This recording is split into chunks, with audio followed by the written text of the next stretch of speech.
നീണ്ട ഒരു മാസത്തെ നീണ്ട ഒരു മാസത്തെ ഓസ്ട്രേലിയൻ ടൂറിന് ശേഷം നമ്മുടെ ഏവരുടെയും പ്രിയങ്കരനായ അനീസ് തിരിച്ചു വന്നിരിക്കുകയാണ്. അദ്ദേഹത്തെ ഇന്ത്യയുടെ ജയിച്ചു കൊടുത്ത് സ്വീകരിക്കുന്ന ഒരു ചടങ്ങാണ് നമ്മൾ ആദ്യം തന്നെ. അനീസ്, സ്വാഗതം, വിറ്റിലേക്ക് സ്വാഗതം. വിറ്റിലേക്ക് തിരിച്ച് സ്വാഗതം. മേടിക്കൂ, അങ്ങോട്ട് എത്തുന്നില്ല. പ്രൊമോ ഷൂട്ടിന് മേടിച്ച ജേഴ്സി എങ്ങനെ ഉപയോഗിക്കുന്ന ആലോചിച്ചിട്ട് ഞങ്ങൾ കണ്ടെത്തിയ മാർഗമാണിത്. അതെ, ഇന്ത്യയുടെ മണം, മണ്ണിന്റെ മണം. അതെ, ഇത് നമ്മൾ എയർപോർട്ടിൽ ഷൂട്ട് ചെയ്യാൻ വെച്ചായിരുന്നു. ഭയങ്കര മഴ കാരണം ഷൂട്ട് നടന്നില്ല. നമ്മള് വിറ്റ് തുടങ്ങിയിട്ട് 1 വർഷമായി അല്ലെ. അതിന്റെ ഇടയ്ക്ക് ഒരു ഇന്റർനാഷണൽ ഷോ ഒരാൾ പോകാൻ പറ്റി. ഒരാൾക്ക് 4 വർഷം ഉണ്ടെങ്കിൽ നമ്മൾ 4 പേര് ഇന്റർനാഷണൽ പോകും. അതെ, അപ്പോൾ ഇന്നത്തെ എപ്പിസോഡ് നമ്മൾ ഇൻട്രോ അടിച്ച് ലാഗ് അടിക്കുന്നില്ല, നമുക്ക് വിഷയത്തിലോട്ട് തുടങ്ങാം.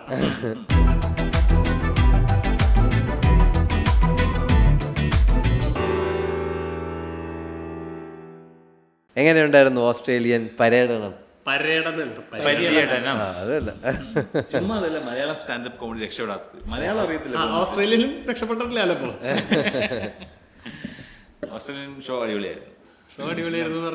നമ്മുടെ ചരിത്രത്തിൽ ആദ്യമായിട്ടാണ് വേറൊരു പ്രോഗ്രാമിന്റെ മിക്സ് ചെയ്ത് സ്റ്റാൻഡപ്പ് ചെയ്യുന്നത്. അത് കാരണം ആരും അറിഞ്ഞിട്ടില്ല നമ്മള് ഷോ മോശമായിട്ടുള്ളത്. നമ്മുടെ എക്സ്ക്ലൂസീവ് സ്റ്റാൻഡപ്പ് ആയിട്ട് കൂട്ടാൻ പറ്റത്തില്ല ഇതിന്.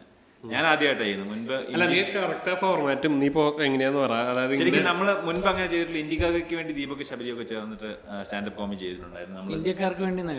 ഇന്ത്യക്കാക ഫെസ്റ്റിന്റെ സമയത്ത് കൊച്ചിൻ കോമഡി പ്രൊജക്ടിന്റെ ബാനറിൽ നമ്മൾ നിൽക്കുന്ന സമയത്ത് ചെയ്തിട്ടുണ്ട്. അതിന്റെ മഹാദേവനും ജോണും ഒക്കെ ഏതെങ്കിലും പ്രൊമോഷണൽ കോർപ്പറേറ്റ് ഇവന്റിന് വേണ്ടിയൊക്കെ പോകുമ്പോൾ ടോട്ടൽ മ്യൂസിക്കിന്റെ ഇടയിൽ നമ്മള് ഭാഗമായിട്ട് സ്റ്റാൻഡപ്പ് ചെയ്തിട്ടുണ്ട്. നമ്മൾ കഴിഞ്ഞ ദിവസം റേഡിയോ മാംഗോന്റെ ഇവന്റിന് പോയപ്പോ നമ്മളൊരു വലിയ അവാർഡ് സെറമണിക്ക് പോയിട്ട് ഒരാൾ ഫ്ലൂട്ട് ഒക്കെ വായിച്ചതിന് ശേഷമാണ് നമ്മൾ കയറിപ്പോയത്. ഫ്ലൂട്ട് വായിച്ചാൽ വെറും കിടും. ആങ്കറിങ് ഭയങ്കര തമാശ. അതിന്റെ ഇടയിൽ കോമഡി എന്ന് പറഞ്ഞു പോയിട്ട് നമ്മളെ കൊണ്ട് കുഴപ്പമില്ലായിരുന്നു. ഇത് സിദ്ധാർത്ഥിന്റെയും അമൃത സുരേഷ്, ഭദ്ര രജനി, ഇവരുടെ 3 പേരുടെയും ഒരു ബാൻഡ്, സാജൻ, നക്കീബ്, ആകാശ് മേനോൻ, പിന്നെ അജു എന്ന് പറഞ്ഞ സൗണ്ട് എഞ്ചിനീയർ, ഇത്രയും ഒരു ടീമിന്റെ ഒരു ബാൻഡിന്റെ കൂട്ടത്തിൽ അവരുടെ ഓസ്ട്രേലിയൻ ട്രിപ്പിനകത്ത് സ്റ്റാൻഡപ്പ് കോമഡി വെച്ച് സ്റ്റാർട്ട് ചെയ്യാൻ വേണ്ടി ഓപ്പണിംഗ് സ്ലോട്ട് സ്റ്റാൻഡപ്പ് കോമഡി ചെയ്യാൻ വേണ്ടി 15 to 20 minutes പെർഫോമൻസാണ് ശരിക്കും നമുക്ക് എൻക്വയറി വന്നത്. നമ്മുടെ വണ്ടർവേൾഡ് ത്രൂ തന്നെ നമ്മൾ ചെയ്തത്. നമുക്ക് വണ്ടർവേൾഡ് ഓസ്ട്രേലിയൻ പ്രൊമോട്ടർ വിമലേട്ടനായിരുന്നു, വിമൽദാസ്, കായൽ ഇവന്റ്സിന്റെ വിമൽദാസ് ആയിരുന്നു ഇതിന്റെ ഓർഗനൈസർ. അവിടുത്തെ എത്ര സ്റ്റേജ് ചെയ്തു? നമ്മൾ 8 ഷോ ആയിരുന്നു പ്ലാനിലുണ്ടായിരുന്നത്. 6 ഷോസ് അവിടെ കംപ്ലീറ്റ് ചെയ്തിട്ടുള്ളൂ. 2 ഷോ ആണെങ്കിൽ അസോസിയേഷൻസ് തമ്മിൽ എന്തോ പ്രശ്നം കാരണം 2 ഷോ ക്യാൻസൽ ആയി. സോ ഓസ്ട്രേലിയയിൽ July starting to July last വരെയുള്ള സമയം കൊണ്ട് 6 ഷോ വൈസ് ഞാൻ നോക്കുമ്പോൾ ഫസ്റ്റ് ഷോ എൻ്റെ ഭയങ്കര പരാജയമായിരുന്നു. ഞാൻ സൺഷൈൻ കോസ്റ്റിലായിരുന്നു ഫസ്റ്റ് ഷോയ്ക്ക് സമയം 6 മണിക്ക് ഷോ വെച്ചിരുന്നു. 6 to 9 8:39 ആണ് ഷോ ടൈം. ഇതിൽ 6 മണിക്ക് ഷോ തുടങ്ങുമെന്ന് പറഞ്ഞാൽ 6 മണിയായിട്ട് സ്റ്റേജ് ഈ ഓഡിറ്റോറിയത്തിനകത്ത് ഒരാൾ പോലും ഇല്ല. 6 മണിക്ക് ഓഡിറ്റോറിയത്തിനകത്ത് ഒരാൾ പോലും ഇല്ല. മലയാളികൾ ഓസ്ട്രേലിയയിലാണെങ്കിലും ഇന്ത്യയിലാണെങ്കിലും സമയത്തിന് വരത്തില്ല. പിന്നെ അന്നൊരു വർക്കിംഗ് ഡേ ആണോ എന്ന് എനിക്ക് സംശയമുണ്ട് കേട്ടോ. Sunshine cost show working day ആയിരുന്നോ എന്ന് സംശയമുണ്ട്. അതായത് ഫ്രൈഡേ ആണോ എന്ന് സംശയമുണ്ട്. അപ്പോൾ അങ്ങനെയുള്ള ദിവസം കൂടെ ആയതുകൊണ്ട് ഇവർ വരാൻ താമസിക്കും. 15-20 മിനിറ്റ് കഴിഞ്ഞപ്പോഴത്തേക്ക് സ്പോൺസേഴ്സ് പറഞ്ഞു ഇത് വരാൻ നോക്കിയെന്നാൽ ചിലപ്പോൾ നടക്കത്തില്ല, ഷോ സ്റ്റാർട്ട് ചെയ്യാന്ന് പറഞ്ഞു. അപ്പം 15 മിനിറ്റ് കൊണ്ട് ഒരു 50 ഓപ്പണിംഗ് ആക്ട് 15 മിനിറ്റ് കഴിഞ്ഞ് നോക്കുമ്പോൾ ഓടിച്ചേർത്ത് 300 പേര്. ഞാൻ ഷോ സ്റ്റാർട്ട് ചെയ്യാൻ കയറുമ്പോൾ ആൾക്കാർ കയറി വന്നോണ്ടിരിക്കുക. അസോസിയേഷനിൽ ഏതെങ്കിലും പിള്ളേരൊക്കെ ഉണ്ടാവേ, അപ്പൊ അവിടെ നിന്ന് ടിക്കറ്റ് എടുത്ത് ഓപ്പണിംഗ് ആക്ട് കഴിഞ്ഞിട്ട് ഓപ്പണിംഗ് ആക്ടിന് സ്പെഷ്യൽ ടിക്കറ്റ് ആയിരുന്നു. അതെടുക്കാൻ പൈസ ഇല്ലാത്തതുകൊണ്ട് ആൾക്കാർ വരാതിരുന്നത്. അങ്ങനെയാണ് ആൾക്കാർ വന്നു തുടങ്ങി. ഒരു 50 ആൾക്കാരൊക്കെ ആയപ്പോഴത്തേക്ക് എന്നെ സ്റ്റേജിലേക്ക് കയറ്റി വിട്ടു. കാരണം മ്യൂസിക്കിന്റെ എല്ലാ ബാൻഡും സെറ്റാണ് അവർ പെർഫോം ചെയ്യാൻ വേണ്ടി. എന്തായാലും താമസം ഓഡിയൻസ് ഇത്രയും പേര് അറിഞ്ഞാൽ മതി എന്നല്ലേ. ഞാൻ പെർഫോം ചെയ്ത് തുടങ്ങിയപ്പോൾ ആൾക്കാർ വന്നുകൊണ്ടിരിക്കുക. ഞാൻ പെർഫോം ചെയ്തോണ്ടിരിക്കുക, ആൾക്കാർക്ക് സീറ്റൊക്കെ തപ്പി ഇങ്ങനെ ഓടി നടക്കുന്നു. വരുന്ന കുട്ടികൾ കൺഫ്യൂഷൻ. എല്ലാവർക്കും കേറി വന്നപ്പോ ഇതായിരുന്നു അല്ലേ, ഇങ്ങനെ തപ്പണല്ലേ, എക്സിറ്റ് തപ്പണയാണ് കേറിയിട്ട്. ആൾക്കാർ എന്നോട് ചോദിച്ചു ഞാൻ ഏത് പാട്ട് പാടിയാ ഫേമസ് ആയെന്നൊക്കെ തന്നെ ആൾക്കാർ ചോദിക്കുന്നത്. നമ്മളെപ്പോഴും ഷോ ചെയ്യുമ്പോൾ ബാക്കി പരിപാടിയുള്ള പോലെ ചിലപ്പോൾ സ്റ്റാൻഡപ്പിനായിരിക്കും നമുക്ക് ഈ ഇടയിൽ കൂടെ ആൾക്കാർ കയറി വരില്ലേ. പിള്ളേരോടി നടക്കുന്ന അത് ഭയങ്കരമായിട്ട് ഡിസ്ട്രാക്ഷനാണ്. വേറൊരു പ്രോഗ്രാമിൽ പ്രശ്നം ഉണ്ടാവുമെന്ന് എനിക്ക് തോന്നില്ല. ഇപ്പം പാട്ടുകാർക്കാണെങ്കിൽ പ്രശ്നമേ ഇല്ല, കാരണം ആൾക്കാർ ഇറങ്ങി നടക്കുന്ന അവർക്ക് വേണ്ടത്. സിദ്ധാർത്ഥൊക്കെ ചെയ്യുന്നത് വെച്ചാൽ ആദ്യം നിന്ന ഉടനെ ആൾക്കാരെ ഇരുന്നിടത്തുനിന്ന് ഇറക്കി വഴിയിലും ഫ്രണ്ടിലുമായിട്ടൊക്കെ നിർത്തിക്കുക എന്നുള്ള അവരുടെ ഫസ്റ്റ് ജോലി. അവർക്കൊരാൾ സെറ്റിൽഡായി ഇരിക്കുന്നത് താല്പര്യമേ ഇല്ല. പാട്ട് പാടി ഓളം ഉണ്ടാക്കാൻ വേണ്ടി അവർ വരുന്നു. അപ്പം ഈ ഓഡിയൻസ് ഞാൻ ചെല്ലുമ്പോൾ ഭയങ്കര ഓളമായിരുന്നു കുട്ടികൾ. ഓടി നടക്കും. ഞാൻ നോക്കിയപ്പോൾ ഫ്രണ്ടിൽ മൈക്കൊക്കെ പിടിച്ച് മേടിച്ചല്ലേ ഫ്രണ്ടിൽ അല്ല, ഞാൻ ഇടയ്ക്ക് അനീസൊക്കെ വിളിച്ച് അവിടെ ഇന്നത്തെ ഷോ എങ്ങനെ ഉണ്ടെന്ന് അനീസക്ക് പറഞ്ഞു, അടിപൊളിയായിരുന്നു. ഫ്രണ്ടിൽ ഒരു സെറ്റ് പിള്ളേർ കബഡി, ബാക്കിൽ ഒരു സെറ്റ് ഫുട്ബോള്. ലിറ്ററലി ബോൾ കൊണ്ട് ഫുട്ബോൾ കളിച്ചോണ്ടിരിക്കുന്നത് ബാക്ക് സൈഡിൽ. അതായത് വീട്ടിൽ പിള്ളേരെ നിർത്താൻ പറ്റാത്തതുകൊണ്ട് പേരൻസ് കുട്ടികളെയും കൊണ്ട് വന്നിട്ട് പേരൻസ് ഫ്രണ്ടിൽ പോയിരിക്കും. എന്നിട്ട് ബോളോ എന്തെങ്കിലുമൊക്കെ എടുത്തു വന്നിട്ട് ബൈക്കിൽ കൊണ്ടിട്ട് അവരുടെ ഗ്രൂപ്പ്, ഇവർ സ്ഥിരം കാണുന്ന ഫാമിലികളൊക്കെ ആണല്ലോ, അവർ പുറകെ ഇരുന്ന് ഫുട്ബോൾ കളി പിള്ളേർ. അപ്പം ഫ്രണ്ടിലേക്ക് അധികം ബഹളം വരത്തില്ല. ഞാൻ ഇവിടെ നിന്ന് കാണാം, അവിടെ നിന്നുണ്ട് അവിടെ ഭയങ്കര ഫുട്ബോൾ കളി. ഫ്രണ്ടിൽ തൊട്ടാത്തൊടിയിൽ കള്ളനും പോലീസ്, പിള്ളേർ ഇങ്ങനെ റൗണ്ട് ഓടിക്കൊണ്ടിരിക്കുക. ട്രെയിൻ ഓടുന്നു, എൻ്റെ ഒരു ട്രെയിൻ, 4 പെണ്ണുങ്ങളും ഒരു പയ്യനുള്ളൊരു ട്രെയിൻ ഓടിക്കുകയാണ്. അവൻ എഞ്ചിൻ 4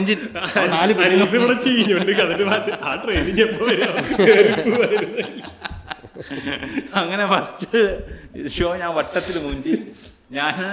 ഞാനിങ്ങനെ പെർഫോം ചെയ്ത്, എനിക്കറിയാം ഡെഡ് ക്രൗഡ്. അവര് ഇപ്പൊ ഏത് പാട്ടായവൻ പാടാൻ പോകുന്നത്, ഈ പാട്ടിന്റെ വരികൾ കൈതപ്രം, ഇത് ഞാൻ പറയുക എന്നാണ് അവർ വിചാരിച്ചിരിക്കുന്നത്. പാട്ട് വരികൾ കൈതപ്രം അടുത്തത് ബാക്കിലിരിക്കുന്നവർ മധുബാല വന്നിട്ടുള്ള കുറെ പേര് മധുബാല വന്നിട്ട് സ്പീച്ചൊക്കെ പറഞ്ഞിട്ട് പോയി. ഈ പ്രസംഗം കഴിഞ്ഞിട്ടാണെന്ന് പറയാനുള്ളത്. ഞാനിങ്ങനെ പഞ്ചൊക്കെ അടിച്ചിട്ടിങ്ങനെ ഞാനിങ്ങനെ വെയിറ്റ് ചെയ്യുക.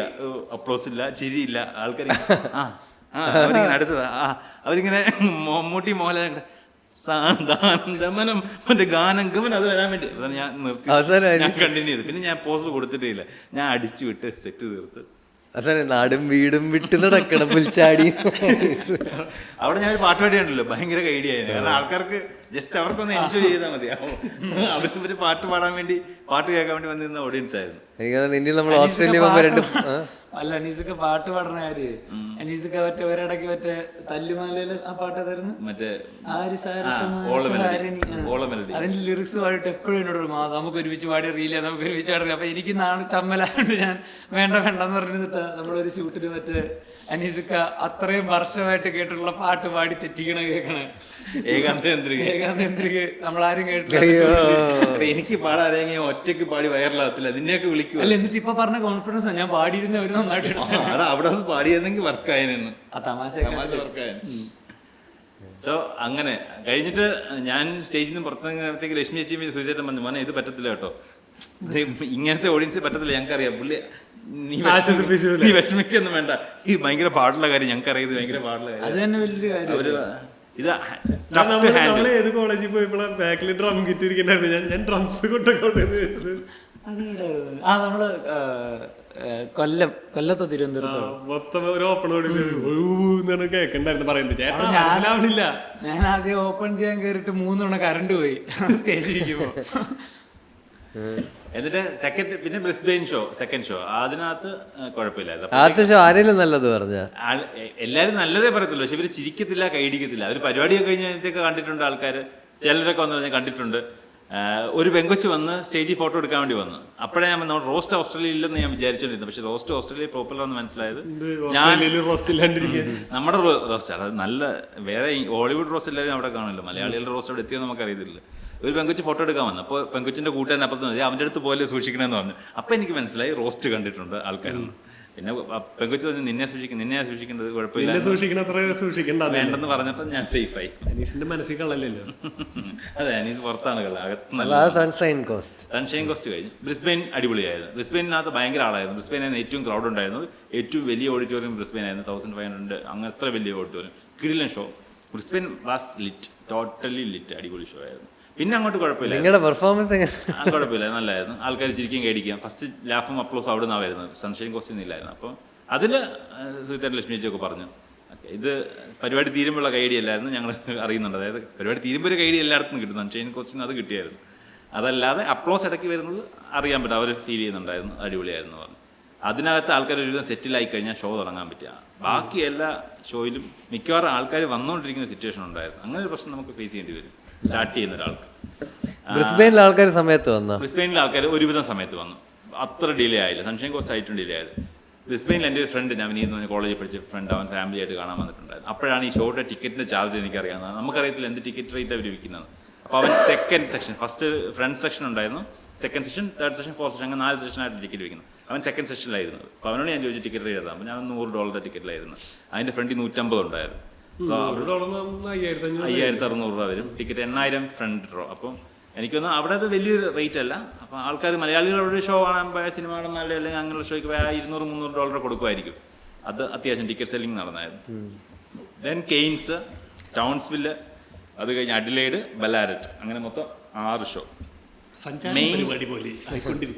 അല്ല, മെയിൻ സിറ്റി സിഡ്നി, മെൽബൺ നമുക്ക് ഷോ ഇല്ലായിരുന്നു. സിഡ്നി, മെൽബണും നമ്മുടെ നമ്മുടെ നവംബർ ഷോ മെയിൻ സിറ്റിയിലുണ്ടാവും. അതെ, ഇത് കേട്ടോണ്ടിരിക്കുന്ന ഓസ്ട്രേലിയൻ ആരെങ്കിലും ഉണ്ടെങ്കിൽ അനീസിന്റെ ഷോ കണ്ടിട്ടില്ലെങ്കിൽ നമ്മൾ നവംബർ 1-ാം തീയതി എന്തൊരു റയർ കണക്കല്ലേ ഇത് കാണുന്ന. ഓസ്ട്രേലിയക്കാർ വേണം, അതിലും മലയാളികൾ ഇത്ര പേര്, നമ്മുടെ ഇന്ത്യക്കാർ പോയാലും മലയാളികൾ ഇത്ര പേര് വേണം. അതിൽ അനീസിന്റെ എപ്പിസോഡ് കാണുന്ന 4,000 പേരാണ് അല്ലേ. അതിൽ നിന്ന് തുടങ്ങി കുറച്ചൊരു 2 പേര്, നിങ്ങൾ 2 പേർക്ക് നമ്മൾ നവംബർ 1-ാം തീയതി തൊട്ട് 10-ാം തീയതി വരെ ഓസ്ട്രേലിയയിൽ 1 തൊട്ട് 12 വരെ രമേശ് ഏട്ടൻ്റെ കൂടെ ട്രിപ്പിന് വരുന്നതായിരിക്കും. രമേശ് ഏട്ടൻ അവരും ഗാനരചയിതാവ് രമേശ് നായരാണോ അല്ല, രമേശ് പിഷാരടിയുടെ കൂടെ. അതെ, Malayalam exclusive live stand up show. നമ്മുടെ ശോഭ ചിരിക്കുന്നില്ലേ ഓസ്ട്രേലിയയിലേക്ക് നവംബർ 1-ാം തീയതി എല്ലാ കാര്യങ്ങളും വിചാരിച്ച പോലെ നടന്ന നമ്മൾ വരും. ചരിത്രത്തിൽ ആദ്യമായിട്ട് രമേശ് പിഷാരടി ലൈനപ്പ് ഷോ പോലെ, ലൈനപ്പ് ഷോ അല്ല, രമേശ് ഏട്ടൻ ആദ്യമായിട്ട് സ്റ്റാൻഡപ്പ് എന്നുള്ള പേര് യൂസ് ചെയ്യുക. പുള്ളി ഇത്രയും നാളത് പേര് യൂസ് ചെയ്തിട്ടില്ലായിരുന്നു. പുള്ളി വർഷങ്ങളായിട്ട് സ്റ്റേജിൽ നിന്ന് ഷോ ചെയ്യുന്നുണ്ടെങ്കിലും ഇത് സ്റ്റാൻഡപ്പ് ഷോ ആണെന്ന് പുള്ളി ഒരിടത്തും പറഞ്ഞിട്ടില്ല. ആദ്യമായിട്ട് രമേശ് ഏട്ടൻ ആ പേര് യൂസ് ചെയ്യുകയും ഓസ്ട്രേലിയയിലെ first exclusive live stand up show ആണ് നവംബറിൽ ഹാപ്പൻ ചെയ്യാൻ പോകുന്നത്. We are working on it. അതിൻ്റെ പ്രൊമോസ് വരും നവംബറിൽ. അപ്പോൾ ഓസ്ട്രേലിയയിൽ ബാക്കി കാണാം. എനിക്ക് കുറച്ചുകൂടി തമാശ പറയാനുണ്ട്. ഓസ്ട്രേലിയയോട് നിനക്ക് കുറച്ചും കൂടി കാര്യമായി സംസാരിക്കാനുണ്ടല്ലേ? അതെ, അത് നവംബറിലാകട്ടെ. ഓസ്ട്രേലിയയിൽ എങ്ങനത്തെ ടൈപ്പ് മെറ്റീരിയലാണ് വർക്ക് ആവണം? ഓസ്ട്രേലിയ ഫാമിലി കണ്ടന്റ് ആണ് കൂടുതൽ. പോളിസ്റ്ററും കോട്ടനൊക്കെ പോകും. ഇതടിക്കുക, ഓസ്ട്രേലിയ അടിച്ച വർക്കാവും. എങ്ങനത്തെ ടൈപ്പ് മെറ്റീരിയലാണ്? നമ്മൾ ഇവിടുന്ന് കൊണ്ടുപോയപ്പോഴേ നമ്മുടെ ഓർഗനൈസേഴ്സ് സുഹിതായിട്ട് ലക്ഷ്മിജി പറഞ്ഞായിരുന്നു, അനീസിൻ്റെ സ്ഥിരം കണ്ടന്റുകൾ പറയരുത്, അവിടെ കൂടുതൽ ഫാമിലി ആയിരിക്കും വരുന്നത്. അപ്പോൾ ഫാമിലി കണ്ടന്റ് ഞാൻ ഫാമിലി കണ്ടന്റ് ചെയ്യാറുണ്ട്. എനിക്കൊന്ന് റീസെൻ്റ്ലി ഞാൻ ഇവിടെ ചെയ്തുകൊണ്ടിരിക്കുന്നത് ഫാമിലി കണ്ടന്റ് ആയിരുന്നു ചെയ്തുകൊണ്ടിരുന്നത്. അപ്പം ഞാൻ അത് തന്നെ അവിടെയും ചെയ്തത്, അതേ സെയിം കണ്ടന്റിനെ ചെയ്തു. ആൾക്കാർക്ക് ബമ്പർച്ചിരി കണ്ടന്റാണ് കറക്റ്റായിട്ട് വർക്കാവുന്നത് എനിക്ക് തോന്നിയത്. അവിടെ നമ്മൾ ബമ്പർച്ചിരി ചെയ്തുകൊണ്ടിരുന്ന സെറ്റാണ് കറക്റ്റായിട്ട് വർക്കാവും. എനിക്ക് ആൾക്കാർ കണ്ട് ഒരു കൂടുതൽ ആൾക്കാരും മലയാളത്തിൽ കണ്ടേക്കുന്നത് അങ്ങനത്തെ ആ ഒരു ഫോർമാറ്റാണ് കണ്ടുള്ളത്. അപ്പൊ നമ്മളാണെങ്കിലും ചെയ്യുമ്പോൾ അവർക്കും അവർ എക്സ്പെക്ട് ചെയ്യുന്നത് തന്നെയാണ് ആയിരിക്കുള്ളൂ. ഫാമിലി ഫ്രണ്ട്ലി അങ്ങനത്തെ സാധനം. സ്റ്റാൻഡപ്പ് ഈ മലയാളത്തിൽ മാത്രമേ ഉള്ളൂ ഇത്രയും ക്രൈസിസ് ഉള്ളത്. ഇന്ത്യയിൽ സ്റ്റാൻഡപ്പ് മലയാളത്തിൽ മാത്രമേ ഇത്രയും ക്രൈസിസ് ഉള്ളൂ. സ്റ്റാൻഡപ്പ് ആണ് ഇന്നത്തെ വിഷയം. ഇതിന്റെ ഇടയിൽ നിങ്ങൾ എന്റെ കോവിഡിനെ പറ്റിയും ഡെങ്കു കഴിഞ്ഞ് ജോൺജോ വരുന്ന ആദ്യത്തെ എപ്പിസോഡ് അത് നടന്നുപോയി. ജോൺജോ വന്നു പോകുന്ന ആരും അറിയുന്നില്ല അല്ലേ. പാവം ഇന്ത്യ ജെർസി ഓസ്ട്രേലിയ പോയിട്ട് വന്നതോടുകൂടി ജോൺജോക്ക് വിലയില്ലാതായി. ഒരു 3 എപ്പിസോഡ് കൂടി കഴിഞ്ഞാൽ പിന്നെ ഗസ്റ്റ് ഉണ്ടല്ലോ എന്ന് പറഞ്ഞിട്ട് എന്നെ ചോദിക്കാം. നമ്മള് അനീസൊക്കെ പിക്ക് ചെയ്യാൻ പോയപ്പോഴത്തേക്കും നമ്മള് എടപ്പള്ളി വരെ അനീസൊക്കെ ഊബർ എടുത്തിട്ട് വന്നു. അപ്പൊ അവിടുന്ന് നമ്മൾ പോയി പിക്ക് ചെയ്യായിരുന്നു. അപ്പോഴത്തേക്ക് നമ്മളൊരു കടയുടെ ഫ്രണ്ട് എടുത്ത് നമ്മൾ ചായ കുടിച്ചുകൊണ്ട് വെയിറ്റ് ചെയ്യുമ്പോൾ അനീസൊക്കെ വന്ന് നമ്മൾ കയറാം. അപ്പം ഡിക്കി തുറന്ന് മറ്റേ ബാഗ് വെച്ചുകൊണ്ടിരിക്കുന്ന സമയത്ത് നോക്കുമ്പോൾ അവിടെ ഒരു മറ്റേ ഒരു മുട്ടായി കിടക്കണം. ഒരു ഒരു ഫ്രൂട്ട് അന്നട്ട് ഒരു സാധനം ഭയങ്കര നല്ല കിടിലൻ ബാഗ്. അനീസൊക്കെ വന്ന ആദ്യമേ കണ്ടുപിടിച്ച് ഇത് പൊട്ടിച്ചിട്ടില്ലാത്തതാണ് കേട്ടോ എന്നിങ്ങനെ പറയുന്നുണ്ട് റോഡിൽ കിടക്കുന്ന മുട്ടായി. അപ്പൊ നമ്മുടെ റിൻഷാദൂറും ഇതുപോലെ വന്നിട്ട് പറഞ്ഞു ശരിയാണ്. നമ്മളിതിന് പിന്നെ ആരാണ്ടർ ദോശയും ചമ്മന്തിയും വേസ്റ്റ് പെറുക്കിയ കഥ അറിയാലോ. അപ്പൊ നമുക്കിത് ശീലമാണ്. നല്ല പാക്കിങ്ങിൽ ഒരു സാധനം വഴി കിടന്ന് എടുക്കാനുള്ള നമ്മുടെ ത്വര പോയിട്ടില്ല എന്നുള്ള. അവസാനം ഞാൻ എപ്പോഴും ഇത് നമ്മൾ പറയുന്നത് നമ്മൾ എടുക്കുന്നത് പൊട്ടിച്ചായിരിക്കും അതുപോലെ തന്നെ കവർ കിടക്കുന്നൊക്കെ വിചാരിച്ചു. പക്ഷെ റിൻഷാ ബ്രോ ലൈറ്റായിട്ടൊന്ന് ചവിട്ടിക്കപ്പോൾ എടാ പൊട്ടിച്ചിട്ടില്ല എന്ന് പറഞ്ഞു ബാഗ് കയറ്റുന്ന വഴിക്ക് റിൻഷാ ബ്രോ നൈസായിട്ട് എടുത്ത് അകത്തോട്ട് എടുത്തിട്ടു. ഞാനിത് വരുന്നിടം വരെ എടപ്പള്ളിയിൽ നിന്ന് നമ്മുടെ വയറ്റിൽ വരെ ഇരുന്ന് ഇത് തുടച്ചെടുത്ത് വൃത്തിയാക്കി ക്ലീനാക്കി വെച്ചിട്ട് ഇറങ്ങാൻ നേരം കാറ് കൊണ്ട് നമ്മുടെ വീടിനെ വിട്ടപ്പോൾ ബാൽക്കണിയിൽ ജോൺ ചേട്ടൻ വന്നിട്ടുണ്ട്. അപ്പോൾ ഞാൻ കണ്ട അനീസൊക്കെ എനിക്ക് ഹോസ്റ്റലിൽ നിന്ന് കൊണ്ടുവന്ന മുട്ടായികളൊക്കെ തന്നെ കൊതിപ്പിച്ച് ബിൽഡപ്പെട്ട് കൊണ്ടുവന്നത് അപ്പം തന്നെ പൊട്ടിച്ചു കൊടുത്ത് പുള്ളി കഴിച്ച്. സംഭവം വഴി കിടന്നിട്ട് മിഠായിരുന്നു. എന്നെയും തീറ്റിച്ചു, ദീപകിനെയും തീറ്റിച്ചു. ദീപകം കഴിച്ചു. നമ്മളങ്ങനെ ഒരാളെ മാത്രം പെടുത്താൻ പാടില്ല. കുഴപ്പമില്ല, പൊട്ടിക്കാത്ത കവറല്ലേ. നല്ല മിഠായിരുന്നു. അതെ, ഞാൻ എക്സ്പയറി നോക്കിയായിരുന്നു. ഈ ടോപ്പിക്കിന്റെ വിഷയം അല്ല, ഈ വിഷയത്തിന്റെ സബ്ജക്ട് ഈ വിഷയത്തിന്റെ സബ്ജക്റ്റ് സ്റ്റാൻഡപ്പ് എങ്ങനെ ഫ്ലറിഷ് ചെയ്യും അനീസിക്ക? നിങ്ങൾ സ്റ്റാൻഡപ്പ് ഫ്ലറിഷ് ചെയ്യുന്നതാണ് നിങ്ങൾ. സ്റ്റാൻഡപ്പ് എങ്ങനെ ഫ്രഷ് വെച്ചാൽ മഴയുള്ളപ്പോ പുറത്തിറക്കി നമ്മുടെ അടുത്ത് വെയിലത്ത് നല്ല പോലെ വെള്ളം അല്ല, നമ്മള് വൈക്കോലിട്ട് നമ്മളിത് പറയുമ്പോൾ രമേശ് ചേട്ടൻ പറയുന്നത് ഇപ്പം മലയാളത്തിൽ ഇതിങ്ങനെ വർക്കാവും നമുക്കറിയത്തില്ല.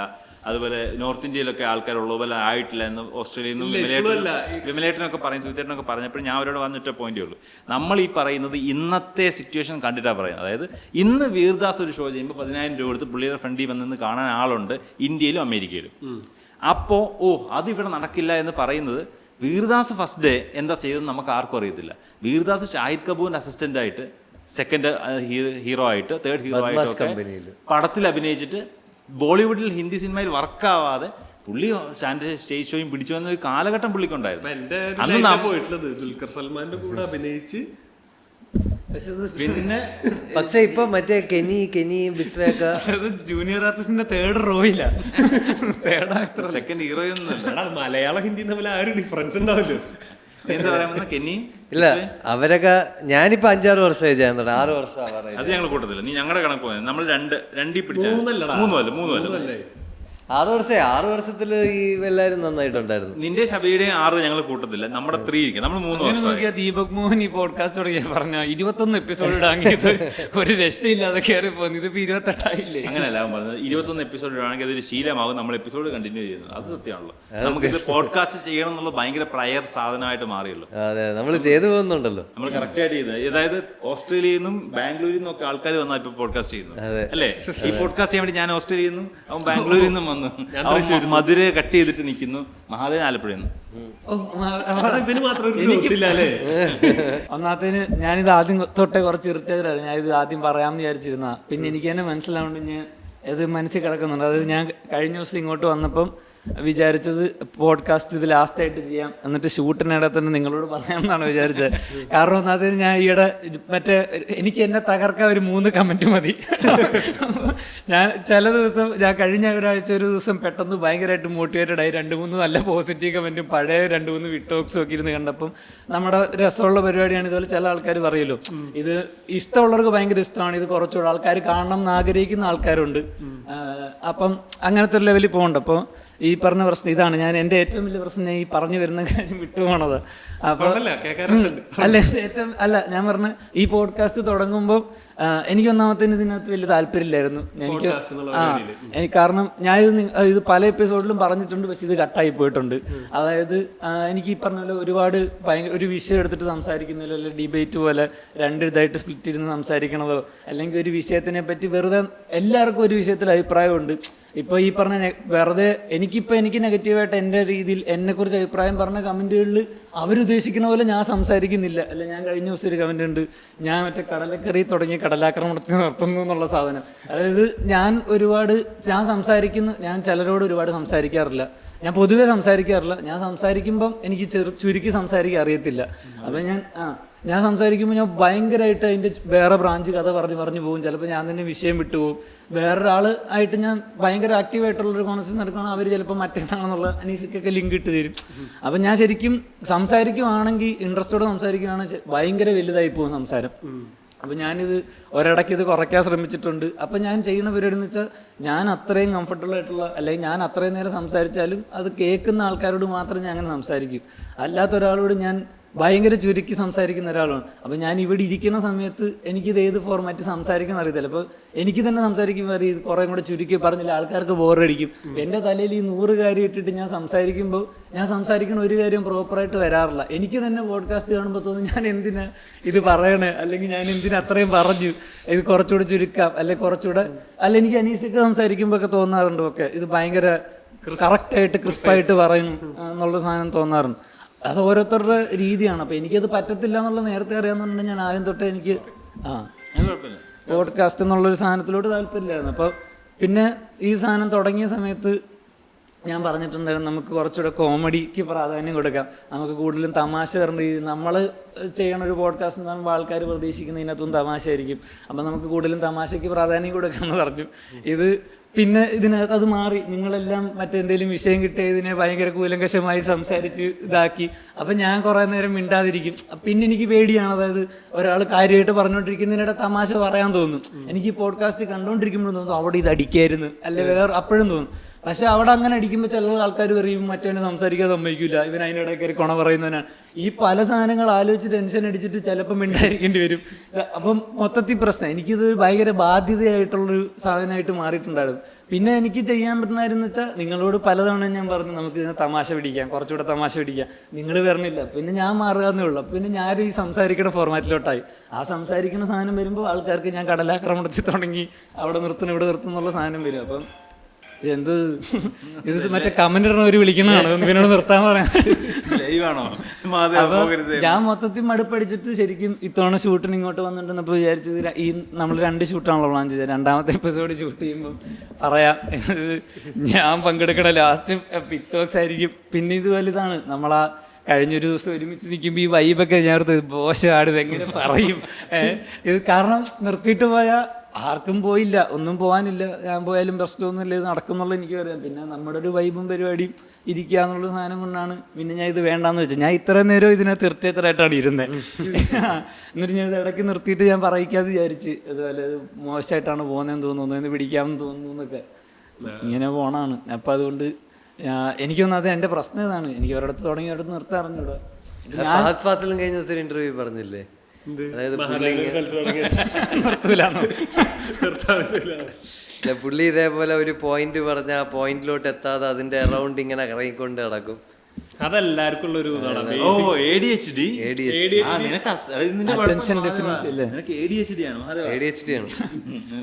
പക്ഷെ ഇത് മനോരമയിലൊന്നും വരൂല, മഹാദേവൻ തുറന്നു പറഞ്ഞു ADHD ആണ്.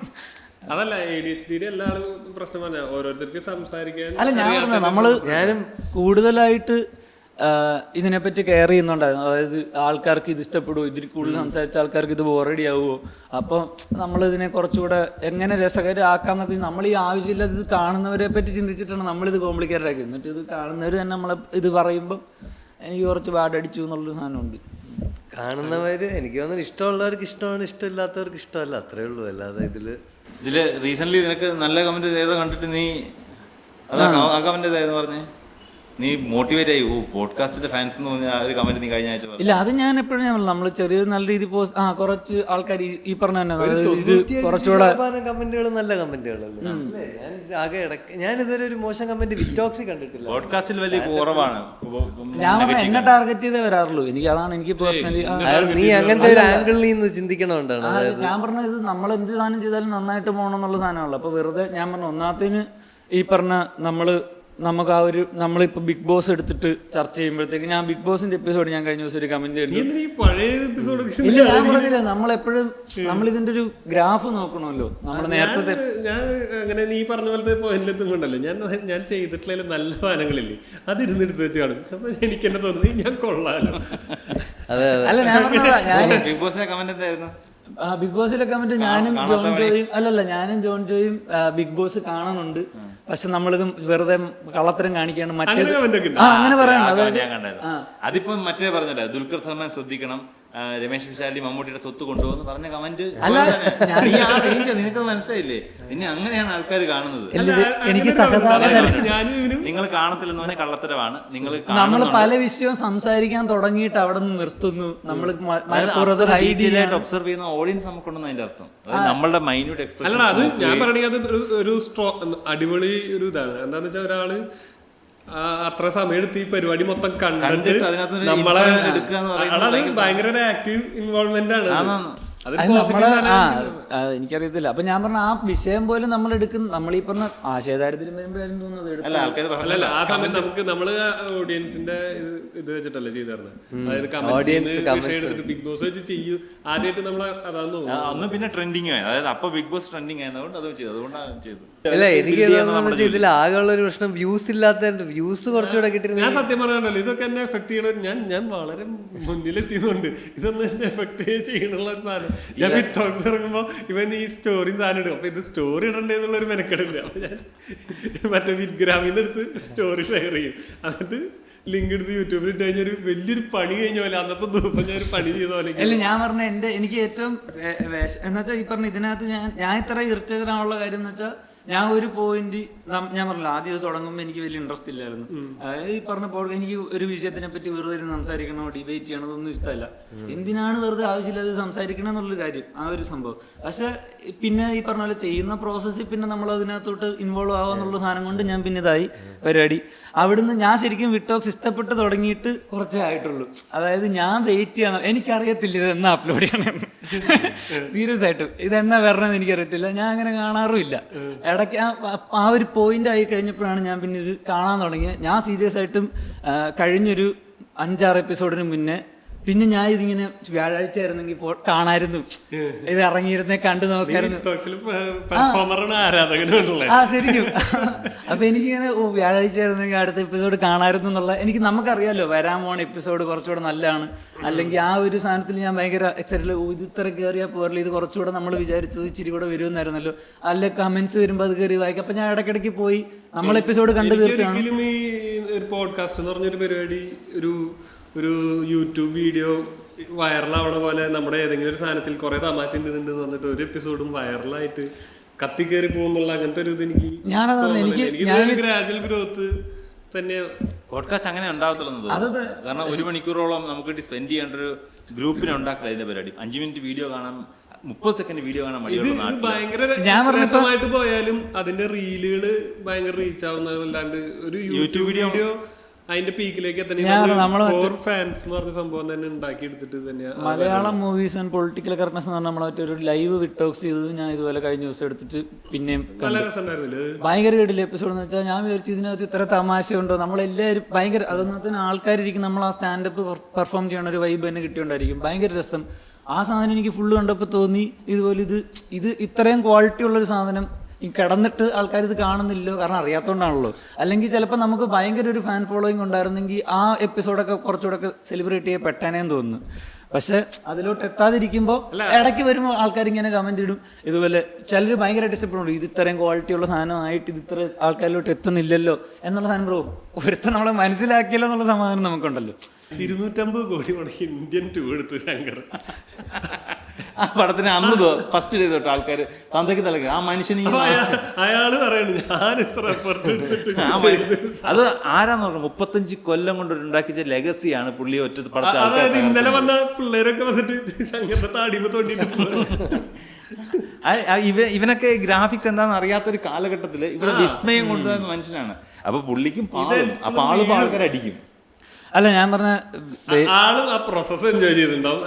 ആളുടെ കിക്ക് എന്ന് പറയുന്നത് ഒരു ഡയറക്ടർ എന്ന് പറഞ്ഞ ആളുടെ കിക്ക് എപ്പോഴും ഈ പരിപാടി ഉണ്ടാക്കി എടുക്കുന്നതിലെ ചലഞ്ചുകളും സാധനങ്ങളൊക്കെ ഓവർകം ചെയ്ത്. അല്ല ഞാൻ പറയാം എന്റെ നീ പ്രോസസ് എൻജോയ് ചെയ്യാന്ന് പറഞ്ഞുള്ള പരിപാടിയാണ്. ഞാൻ പ്രോസസ് എൻജോയ് ചെയ്യുന്നുണ്ട്. പരിപാടി കാണണ്ട, നീ ചെയ്താൽ മാത്രം. ഞാൻ പ്രോസസ് എൻജോയ് ചെയ്യുന്നുണ്ട്. ഞാൻ ഇനി കമന്റ് വായിക്കണല്ലോ. സത്യം പറഞ്ഞിട്ടുണ്ടല്ലോ പോഡ്കാസ്റ്റ് നമുക്ക് കാണണം. ഇവനൊക്കെ അതിന്റെ ആൾക്കാരാണ്. ഞങ്ങൾ റീവാച്ച് ചെയ്ത് അതിന്റെ കാര്യങ്ങൾ. ഞാൻ ഈ കമന്റ് വായിക്കണമെന്നും പൊക്കി പറയണ കേൾക്കാനല്ല, ആൾക്കാരുടെ ഇൻവോൾവ്മെന്റ് അറിയാം. നമ്മൾ അവരോട് പോയി അവർക്ക് നമ്മളോട് കമ്മ്യൂണിക്കേറ്റ്. എനിക്ക് അങ്ങനെ ഒരു സാധനം. ഇപ്പൊ ഞാൻ പണ്ട് ജോക്സിൽ ജോൺചാന്റെ വീഡിയോ കണ്ട് അതിനകത്ത് കമന്റ് ഇടുമ്പോൾ you got A love from jokes എന്ന് പറഞ്ഞാൽ എനിക്കത് ഭയങ്കര കാര്യമാണ്. ആ ഒരു സാധനം ഉള്ളതുകൊണ്ടാണ് അവരുടെ താഴെ പോയി അതിന് റിപ്ലൈ കൊടുക്കുമ്പോൾ, അല്ല അവരവിടെ തമാശ പറയാൻ നോക്കുമ്പോൾ അതിന് താഴെ നല്ല സാധനങ്ങൾ പറയുമ്പോൾ, അല്ലെ നല്ല സാധനങ്ങൾ നല്ല അവരുടെ ഒരു ഇൻവോൾവ്മെൻറ്റ് കിട്ടുമ്പോൾ അതിനകത്ത് എൻഗേജഡ് ആവുന്നുള്ളൊരു സാധനത്തിൽ എനിക്ക് ഭയങ്കര ഇഷ്ടമാണ്. ഞാൻ അവിടെ പോകണം. അവിടെ നെഗറ്റീവ് കാണുമ്പം എന്നെ അഫക്റ്റ് ചെയ്യാറുണ്ട്. എൻ്റെ ഏറ്റവും വലിയ പ്രശ്നം ഞാൻ പറഞ്ഞാൽ ഈ പറഞ്ഞ നമ്മൾ നല്ല രീതിയിൽ സൈബർ ബുള്ളിങ്ങിനെതിരെ ഇരയായിട്ട് മാറിയ സമയത്ത് ഞാൻ ചിന്തിക്കുന്ന ഒരു കാര്യം എന്ന് വെച്ചാൽ ഞാൻ ഈ പ്രോസസ്സ് ജീവിതത്തിൽ ചെയ്തുകൊണ്ടിരിക്കുന്നതാണ്. അതായത് ഞാൻ ഏതോ കാലത്തോട്ട് ഇതുപോലെ എനിക്കിങ്ങനെ എപ്പോഴും ആൾക്കാരെ ചിരിപ്പിക്കണം എന്നുള്ള സാധനമുണ്ട്. ഞാൻ ഇത് വെറുതെ 1% പോലും കള്ളം പറയണമല്ല. എനിക്കിത് കൊണ്ടൊരു പ്രയോജനമില്ല. എനിക്ക് 10 പൈസ കിട്ടണമില്ല. എനിക്കൊരു പ്രശ്നമില്ല. പക്ഷെ ഞാൻ എന്ന് വെച്ചാൽ എനിക്ക് തോന്നണം ഞാൻ മരിക്കാൻ പോകണല്ലോ. ഞാൻ ലാസ്റ്റ് പോയിന്റ് ആ സാധനം വെച്ച് ഞാൻ എന്തെങ്കിലും തമാശ പറഞ്ഞ് മരിക്കും എനിക്ക് 100%. എൻ്റെ അമ്മയാണ് കിട്ടിയിരുന്നല്ലേ? സത്യം. ഞാൻ എന്നെ പാമ്പ് കടിച്ച സമയത്തും എനിക്കറിയാം ഞാൻ ചിലപ്പോൾ അടുത്ത 15 മിനിറ്റ് ചിലപ്പോൾ ബോധം കിട്ടി വീഴായിരിക്കും, മരിച്ചു വരിക അറിയുമ്പോഴും ഞാൻ അവിടെ അപ്പോഴും ഞാൻ ഇങ്ങനെ തമാശ ചിന്തിക്കും, തമാശ പറയുകയും ചെയ്തുകൊണ്ടിരുന്നത്. കാരണം എനിക്ക് ആ ഒരു സാധനം ഞാൻ ഡെയിലി ചെയ്യുന്നുണ്ട്. ഞാൻ എപ്പോഴും ഞാൻ എത്രയോ കൂതറച്ചളി നിങ്ങളുടെയൊക്കെ പറയുന്നത്. കാരണം ഞാൻ 100-150 എണ്ണം ഡെയിലി പറയും, 10 എണ്ണേ വർക്കാവത്തുള്ളൂ. പക്ഷേ ഞാനതിൽ ഭയങ്കര ടെൻഷനാണ്. ഞാനിത് നിർത്തിയാലും ഞാൻ വേറെ ജോലിക്ക് പോയാലും ഞാൻ ഇത് അവിടെയും പറയും. അല്ലെങ്കിൽ എനിക്കത് ഞാൻ ആ പ്രോസസ്സ് ഡെയിലി ചെയ്യുന്നുണ്ട്, എൻജോയ് ചെയ്യുന്നുണ്ട്. അതെനിക്കൊരു പ്രശ്നമില്ല. അതിവിടെ ഞാൻ ചിന്തിക്കുന്നത് ഈ പറയുന്ന അറ്റാക്ക് കിട്ടുമ്പോഴും വല്ലവനും വെറുതെ നമുക്കിത് ഞാൻ കഴിഞ്ഞ ദിവസം ഞാൻ എൻ്റെ ആക്സസ് 125-ൽ 2 ഇടിയും കഴിഞ്ഞിട്ട് വല്ലാത്ത അവസ്ഥയിലാണ് ഞാൻ ഇവിടുന്ന് ഇത് ഓടിച്ചുകൊണ്ട് പറഞ്ഞത്. അപ്പം ഞാൻ ഇത്ര സ്ട്രഗിൾ ചെയ്ത് വന്ന് ഇത് ചെയ്തിട്ട് പോകണമെങ്കിൽ എനിക്കിതുപോലെ നമുക്ക് പൈസ കിട്ടണം, നമുക്കൊരു ഇതുമില്ല. അപ്പം ഇത് വന്ന് ഇത് ചെയ്തിട്ട് പോകുമ്പോൾ ഞാൻ ചിന്തിക്കുന്ന കാര്യം നമുക്കിത് ചെയ്യാൻ ഇഷ്ടമുള്ളതാണല്ലോ നമ്മൾ ചെയ്യുന്നത്. അപ്പോൾ ഇതുപോലെ ഇത് കംഫർട്ടബിളായിട്ട് പുതപ്പിനടി തണുപ്പത്തിരുന്ന് കാണുമ്പോൾ അവന് ചൊറി വന്ന് അവന് കമൻ്റ് ഇടാൻ തോന്നി അവന് ചൊറിഞ്ഞിട്ട് പോകുന്നതിലൊരു പാടുമില്ല. നമ്മളിത് വായിക്കുമ്പോൾ അത് നമ്മളെ എത്രത്തോളം ബാധിക്കുന്നുണ്ടെന്നുള്ള പ്രശ്നമുണ്ട്. ഇത് എൻ്റെ മെൻ്റൽ സ്ട്രെങ്തിൻ്റെ പ്രശ്നമായിരിക്കാം അല്ലേ? പക്ഷെ ഞാൻ ആലോചിക്കുന്നത് നമ്മൾ ശുദ്ധമായിട്ട് ചിന്തിച്ച് നമ്മൾ എന്താണ് ചെയ്യണം, നമ്മൾ തമാശ അറിയണം, ആൾക്കാരെ എൻജോയ് ചെയ്യിപ്പിക്കണം എന്ന് ആഗ്രഹിച്ചിട്ട് നമ്മൾ വെറുതെ എന്തിനീ വഴിയെ പോണവൻ്റെ തെറി കേൾക്കണം എന്നുള്ള കാര്യം എനിക്ക് നീ എന്ത് ചെയ്യാൻ പുറത്തിറങ്ങിയാലും 2 തെറി കേൾക്കും എന്നുള്ളത്. ഏത് ജോലി ചെയ്താലും നീ ഇപ്പൊ വെറുതെ ഇരുന്നാലും നിനക്ക് 2 തെറി അപ്പം വന്നിട്ട് പറഞ്ഞിട്ട് എടാ അവര് തെറി വിളിക്കുന്ന പുള്ളി തന്നെ മനസ്സിലാക്കും, വേറെ ആരും മനസ്സിലാക്കൂല. ആയിട്ട് 3 ദിവസം മനസ്സിലാക്കും. അല്ല, നമ്മളെ എല്ലാവരും ലോകത്ത് എല്ലാവരും മനസ്സിലാക്കണം, നമ്മൾ വാശി പിടിക്കാൻ പാടില്ല. നമ്മൾ ശരിക്കും ഇഷ്ടപ്പെടണമെന്നും അല്ല, നമ്മളിത് അടുത്ത എപ്പിസോഡ് ഷൂട്ട് ചെയ്യുന്ന കണ്ടന്റാണ് ഇത് കറങ്ങുന്ന അവിടെ. അതായത് സോഷ്യൽ മീഡിയ ഇൻഫ്ലുവൻസേഴ്സ് അതിന്റെ ഇനി ഇത് സ്റ്റാൻഡപ്പിലൊന്നും തിരിച്ചു സ്റ്റാൻഡപ്പിലേക്ക് കൊണ്ടുവന്ന് നമുക്കത് നമ്മുടെ പേഴ്സണൽ കാര്യങ്ങളാണ് നമ്മളെല്ലാം പറയുന്നത്. ഇപ്പോൾ ഇത് പറഞ്ഞൊരു പോയിന്റ് ഉണ്ട്. അതായത് സ്റ്റാൻഡപ്പിൽ നമ്മുടെ എക്സ്പെക്ടേഷൻസ്, നമ്മൾ പോകുന്ന ഗ്രോത്ത്, സ്റ്റാൻഡപ്പിന്റെ ഭാവി, ഇങ്ങനെയുള്ള സാധനങ്ങൾ നമ്മൾ ഡിസ്കസ് ചെയ്യാൻ ഉദ്ദേശിച്ചത്. ഇത് ശരിക്കും പറഞ്ഞു കഴിഞ്ഞാൽ സ്റ്റാൻഡപ്പ് കോമഡി എന്ന് പറയുന്ന ഇത് പെർഫോം ചെയ്യുന്നവർക്ക് കാര്യമായിട്ട് പറയാവുന്ന ഒരു പോയിന്റ് എന്താണെന്ന് വെച്ച് കഴിഞ്ഞാൽ, നമ്മൾ ചെയ്യുന്ന ഒരു പെർഫോമൻസിന് തെറി പറയാന്ന് പറഞ്ഞു കഴിഞ്ഞാൽ ആ തെറി നമ്മൾ ഒറ്റയ്ക്ക് കേൾക്കണ തെറിയാ. ഒരു സ്കിറ്റോ ഒരു വേറെ ഒരു സാധനം എന്ന് പറഞ്ഞ ഒരു ടീമിന് കേൾക്കണ തെറിയ. ഇത് ഒറ്റയ്ക്ക് നിന്ന് തെറി കേൾക്കണം. നമ്മൾ ഒറ്റയ്ക്ക് നിന്ന് തമാശ പറയുന്നു, സാര കാര്യം. ഇന്ന് രാവിലെ നമ്മൾ ഷൂട്ട് ചെയ്യാൻ ഇറങ്ങുമ്പോഴത്തേക്കും ഇവിടെ ഭയങ്കര മഴയും കേരളത്തിൽ അത്യാവശ്യം നല്ല പ്രശ്നവും വയനാട്ടിൽ ഉരുൾപൊട്ടലും പ്രശ്നമാണ്. ജോൺ ഇന്ന് രാവിലെ എഴുന്നേറ്റപ്പോൾ തൊട്ട് ഇതിൽ ഭയങ്കര അസ്വസ്ഥനാണ്. അപ്പോൾ ഇന്ന് നമ്മൾ എന്നിട്ട് യൂട്യൂബിൽ ലൈവ് ന്യൂസ് വെച്ച് ഇത് കണ്ടുകൊണ്ടിരിക്കുമ്പോൾ അവിടുത്തെ ഓരോ പ്രശ്നങ്ങൾ ജോൺ ചോറി ഇതിനിടയ്ക്കാണ് നമ്മൾ തമാശ പറയാൻ പോണേ എന്ന് പറഞ്ഞു. അപ്പോൾ എനിക്കും അത് ഭയങ്കരമായിട്ട് എന്തോ തോന്നി. കാരണം മൊത്തത്തിൽ ഭയങ്കര ഒരു മോശം കാലാവസ്ഥയും അവസ്ഥയിൽ അങ്ങ് ഇരിക്കുമ്പോൾ അതിനിടയ്ക്കാണല്ലോ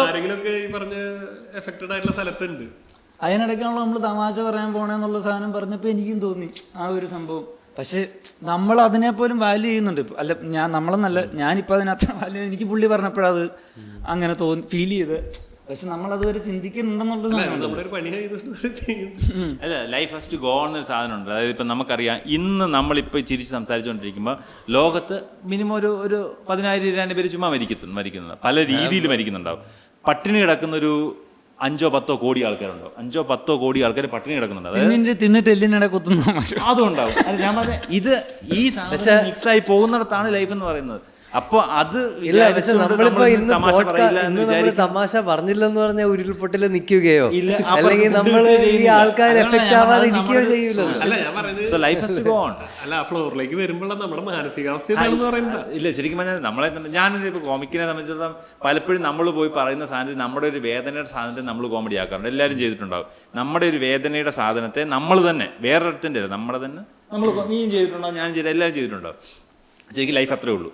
നമ്മുടെ കോൺസെപ്റ്റിൽ ഇത് ഇത്രയും വലിയ അണ്ടകടാഹത്തിനകത്ത് വലിയ മനുഷ്യൻ മറ്റേ മൈരനായതുകൊണ്ടാണല്ലോ നമുക്കിത് ഇത്രയും സംഭവം. ഞാൻ പറഞ്ഞത് ഇത്രയും വലിയ ലോകത്തിൽ സോളാർ സിസ്റ്റത്തിനകത്ത് ഇത്രയും വലിയ കോടാനുകോടി പ്രപഞ്ചത്തിലെ ഗ്രഹങ്ങളുടെ ഇടയിലെ ഒരു ഇൻഹാബിറ്റൻസ് ഉള്ള ഗ്രഹം നമ്മൾ വിശ്വസിക്കുന്ന സ്ഥലം നമുക്കറിയത്തില്ല, മനുഷ്യൻ പഠിച്ചു കഴിഞ്ഞിട്ടൊന്നുമില്ല. അവിടെ നിൽക്കുന്ന ഇത്രയുള്ള മനുഷ്യൻ, അവൻ വലിയ സംഭവം എവിടെയാണ്? ഈ സർക്കിളിലാണ് മനുഷ്യൻ സംഭവന്നത്. ഇതിനകത്ത് മനുഷ്യൻ വെറും മൈരനാണ്, വെറും പൊടിയാണ്. അവ എന്ത് സംഭവിക്കും? ഒന്നും സംഭവിക്കാൻ പോകുന്നില്ല. സോ നമ്മളിങ്ങനെ പോകുന്നു, ജീവിച്ച് മരിക്കുന്നു, അതിൻ്റെ അപ്പുറത്ത് ഒന്നുമില്ല. ഇവിടെ just go with the flow, അത്രേ ഉള്ളൂ ഇതിനകത്ത്. പക്ഷെ നമ്മൾ വിചാരിക്കുന്ന ഗ്രോത്ത് കിട്ടിയില്ലെങ്കിലോ നമ്മൾ പോഡ്കാസ്റ്റ് നിർത്തും. അപ്പോൾ ഞാൻ തിരിച്ചു വന്നത് 50 എപ്പിസോഡ്. ഇത് ശരിക്കും സീരിയസ് ആയിരുന്നു. ഞാൻ ആലോചിച്ചത് സാധനം നമ്മളിത് എവിടം വരെ പോകണം, എന്ത് ചെയ്യണം എന്നുള്ളത്. പക്ഷേ നമ്മൾ വി മസ്റ്റ് തിങ്ക് എന്നൊരു സാധനം ഉണ്ടല്ലോ. അപ്പോൾ നീ പറഞ്ഞില്ല 5-6 വർഷം കൊണ്ട് അവർക്ക് ഞാനിപ്പോ സ്റ്റാൻഡപ്പ് കോമഡി തുടങ്ങിയിട്ട് 6 വർഷമായി. അതിൽ ഞാൻ എനിക്കാണെങ്കിൽ 6 വർഷമായിട്ടും എനിക്ക് തോന്നുന്നത് ഗ്രോത്ത് വന്നിട്ടില്ല. ഗ്രോത്ത് വന്നിട്ടില്ല. കെന്നിയോ ബിസോ ഒക്കെ ചിലപ്പോൾ 6 വർഷം കൂടെ സെറ്റ് ആയിട്ടുണ്ടാവും. ഞാൻ നിന്റെ 6 കൂട്ടണ്ട, 3 കൂട്ടിയാൽ മതി. നമുക്ക് ഒരുമിച്ച് 6 കൂട്ടാം.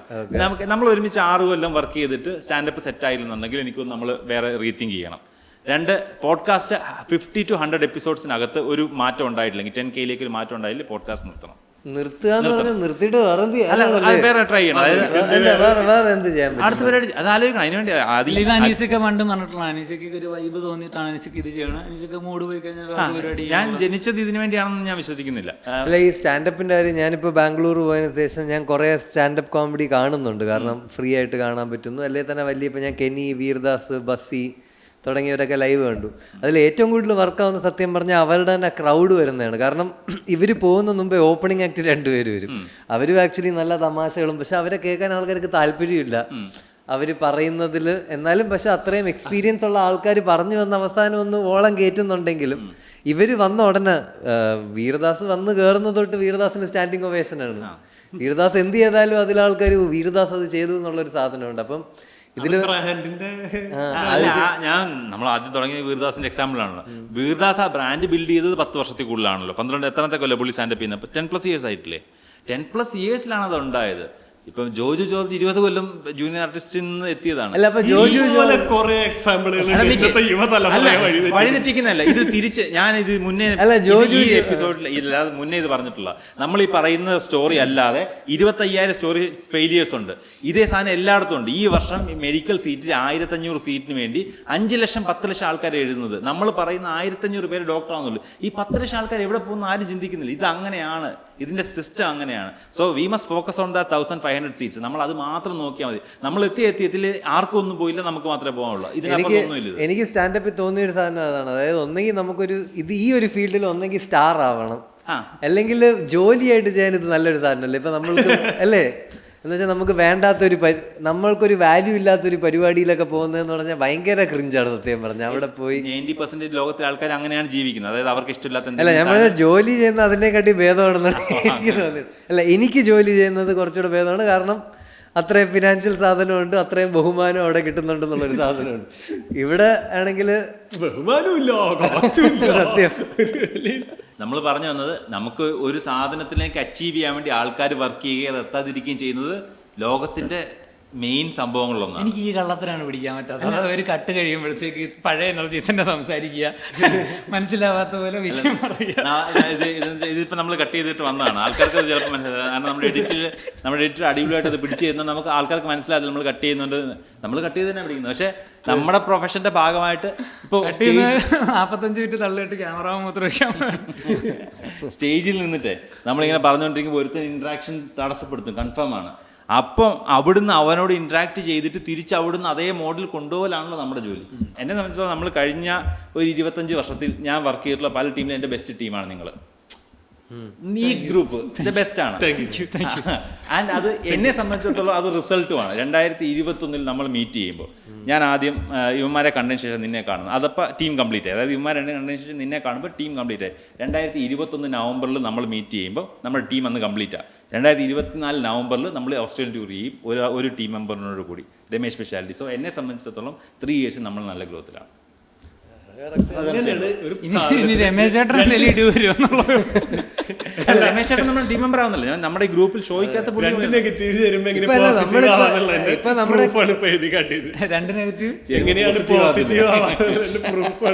അല്ല, നമ്മള് ഇപ്പൊ രമേശ് ചേട്ടനോട് ടൂർ ചെയ്യണമെന്ന് പറഞ്ഞത് നമ്മുടെ നമ്മൾ തുടങ്ങിയത് ഫണ്ട്സ് അപ്പോണ ടൈമില്ലല്ലേ. അവിടെ നിന്ന് നമ്മള് ഞാൻ രമേശ് ചേട്ടനെ കാണാൻ വേണ്ടി മാത്രമാണ് നിന്റെ ഗ്രോത്ത് നോക്കി. നീ രമേശ് ചേട്ടനെ കാണാൻ വേണ്ടി നീ രമേശ് ചേട്ടനോട് ഷോ ചെയ്യാൻ പോകുന്ന ലെവലിലേക്ക് അത് ഞാൻ ഇന്നലെ ചിന്തിച്ചു. ഞാൻ ഇതിന്റെ കാര്യം പറ്റും. ഇതുകൊണ്ട് നമ്മൾ പെട്ടെന്ന് ലോകം മറിക്കുമെന്ന് എനിക്ക് വിശ്വാസമില്ല. കാരണം അതിന് പ്രോസസ്സാണ്. നമ്മളതിങ്ങനെ കണ്ടിന്യൂസ് ആയിട്ട്. പക്ഷേ ഈ ഗ്രോത്തിന്റെ ഇടയ്ക്കും കുറെ നെഗറ്റീവ് സാധനം ഉണ്ടായിട്ടുണ്ട്. നമ്മുടെ ഉഴപ്പുണ്ടായി. നീ പറഞ്ഞ ശരിയാ, നമ്മുടെ ഉഴപ്പുകൾ ഉണ്ടായിട്ടുണ്ട്. ഇതൊക്കെ അങ്ങനെ പോകത്തുള്ളൂ എനിക്ക് തോന്നിയിട്ടില്ല. സോ 3 years കംപ്ലീറ്റ് ചെയ്യാൻ പോകാം നമ്മൾ. ഈ വർഷം 3 വർഷം കംപ്ലീറ്റ് ചെയ്യും നമ്മൾ ഒരുമിച്ച് കണ്ടിട്ട്. സോ ഞാൻ നീ 3 കൂട്ടിയാൽ മതി. നീ ഇതിന് മുന്നേ ഒറ്റയ്ക്ക് വർക്ക് ചെയ്തതിനെ നമ്മൾ കൂട്ടണ്ട, ഗ്രൂപ്പായിട്ട് വർക്ക് ചെയ്ത് കൂട്ടിയ 3 years ആയി നമ്മുടെ. പക്ഷേ എനിക്ക് എന്ത് ചെയ്താൽ അടുത്തൊരു ലെവലിലോട്ട് എത്തുന്ന എനിക്കൊരു ഐഡിയ ഇല്ല. അതുകൊണ്ട് നീ സ്റ്റാൻഡപ്പ് കോമഡി ചെയ്യുന്ന ആളാണ്. നീ നിന്റെ സ്ക്രിപ്റ്റ് എഴുതുന്ന കാര്യത്തിലും നിന്റെ സെറ്റ് നന്നാക്കുന്ന കാര്യത്തിലും മാത്രം എഫർട്ട് ഇടാം. ബാക്കിയുള്ള കാര്യങ്ങൾ എന്ന് പറയുന്നത് അതിന്റെ വഴിക്ക് വന്നു അത്രേ ഉള്ളൂ. ഇപ്പൊ എനിക്ക് കുറെ നാളൊരു സംഭവം ചെയ്തില്ലെങ്കിൽ, ഞാൻ കുറെ നാളായിട്ട് ഒന്നും പ്രത്യേകിച്ച് പുതിയ സാധനം എന്റെ സെറ്റിൽ ഡെവലപ്പ് ചെയ്തിട്ടില്ലെങ്കിൽ ഈ സാധനമൊക്കെ എനിക്ക് നെഗറ്റീവ് അടിച്ചു തുടങ്ങും. അപ്പൊ തന്നെ എനിക്ക് തോന്നി തുടങ്ങും. പിന്നെ എനിക്ക് ഈ പറഞ്ഞ പോലെ ഇങ്ങനത്തെ ഷോകൾ ചെയ്യണതിനും നമുക്ക് കോമൺസിൽ കുറച്ച് പേര് വെച്ചിട്ടുള്ള ഷോ എനിക്ക് ഭയങ്കര ഇഷ്ടമുള്ള പരിപാടിയാണ്. നമ്മളെ കാണാൻ വേണ്ടി ടിക്കറ്റ് എടുത്ത് വരുന്നവരുടെ മുന്നിൽ പെർഫോം ചെയ്യുന്നതിന്റെ ഒരു സുഖം, ഞാൻ റിലാക്സ്ഡ് ആയിട്ട് ചെയ്യുന്ന ഒരു സാധനം. എനിക്ക് നമുക്ക് ഷോ ആയിട്ട് കിട്ടുമ്പോൾ പോലും നമ്മളെ അറിയാത്ത കുറെ പേരുടെ ഇടയിലേക്ക് ഒരു കോർപ്പറേറ്റ് ഷോയിൽ നമ്മളെ കൊണ്ടുപോയി പ്ലേസ് ചെയ്യുമ്പോൾ ചീഞ്ഞും ഉറപ്പ്, അതായത് അവിടെ ഫുഡിന്റെയും ലിക്കറിന്റെ ഇടയിൽ പെർഫോം ചെയ്തിട്ട് കയറി പോരില്ല എന്ന് ഉറപ്പുള്ള മുൻവിധിയിലാണ് നമ്മൾ ഇറങ്ങി ചെല്ലുന്നത്. അവിടെ ചെയ്യുമ്പോൾ ഷോ കിട്ടുമ്പോൾ എടുക്കാന്നുള്ളൊരു ഇത് മാത്രമേ ആ സമയത്ത് കിട്ടുന്ന കിക്കുള്ളൂ. അത് പൊളിയെന്ന് വിചാരിച്ചിട്ടാണ് അങ്ങോട്ട് കയറി ചെന്ന് പോണത്. എന്നിട്ട് അവിടെ അങ്ങനെ ആ സെറ്റ് വർക്കായി കഴിഞ്ഞാൽ അപ്പം ഞാൻ തിരിച്ചെനിക്ക് ഇത് ചെയ്താൽ മതി, എനിക്ക് വല്ലപ്പോഴും ചെയ്താൽ മതി, ഇത് ചെയ്താൽ മതി, എനിക്ക് അത്ര ഞാൻ ചിന്തിക്കാനുള്ള ഒരു സംഭവമുള്ളൂ. ഇപ്പൊ ഈ കഴിഞ്ഞ ദിവസം മാരിയറ്റിലൊരു ഷോ കിട്ടി, കോർപ്പറേറ്റ് ഷോ ആയിരുന്നു. ഞാൻ വിചാരിച്ചു ഇവിടുന്ന് പോകുമ്പോൾ വിചാരിച്ചു ഇത് മാരിയറ്റിലും ലേമറേഡിയിലും ഒക്കെ നമ്മൾ ഷോ ചെയ്തിട്ടുണ്ട്.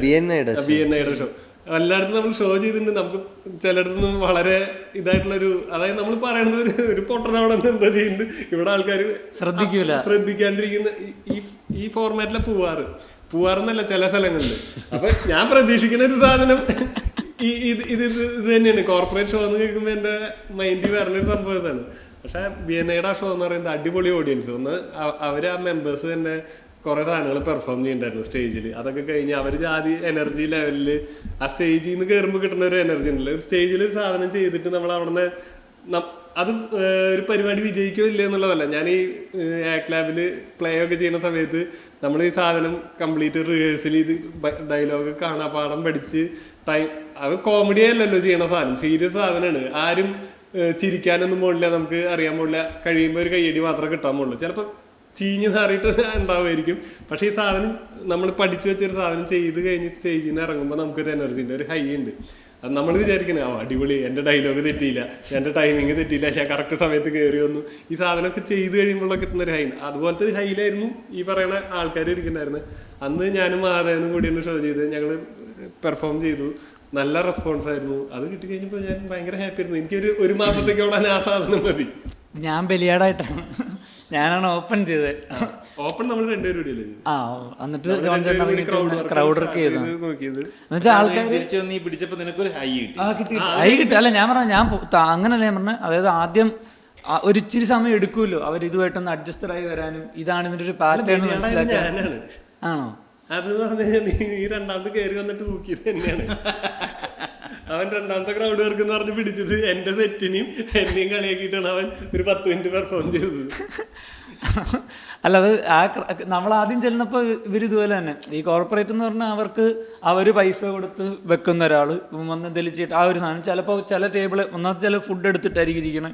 ചില ടേബിള് ആൾക്കാർ ഇല്ലായിരുന്നു, ഇവർ അത്യാവശ്യം നല്ല രീതിയായിരുന്നു. അപ്പോൾ ചിലയിടത്തെന്ന് വെച്ചാൽ ചില ടേബിൾ ആൾക്കാർക്ക് അവർ തമ്മിൽ സംസാരിക്കാനാണ് ഇഷ്ടം, അവരിത് ശ്രദ്ധിക്കത്തേ ഇല്ല. അപ്പം നമുക്കിതെല്ലാം കാണാം അവിടെ നിൽക്കുമ്പോൾ. അവർ ആ വഴിക്ക് പോകും, നമുക്ക് പിന്നെ കിട്ടുന്നവരെ പിടിച്ച് അവരെ നോക്കി പെർഫോം ചെയ്യാന്നേ ഉള്ളൂ.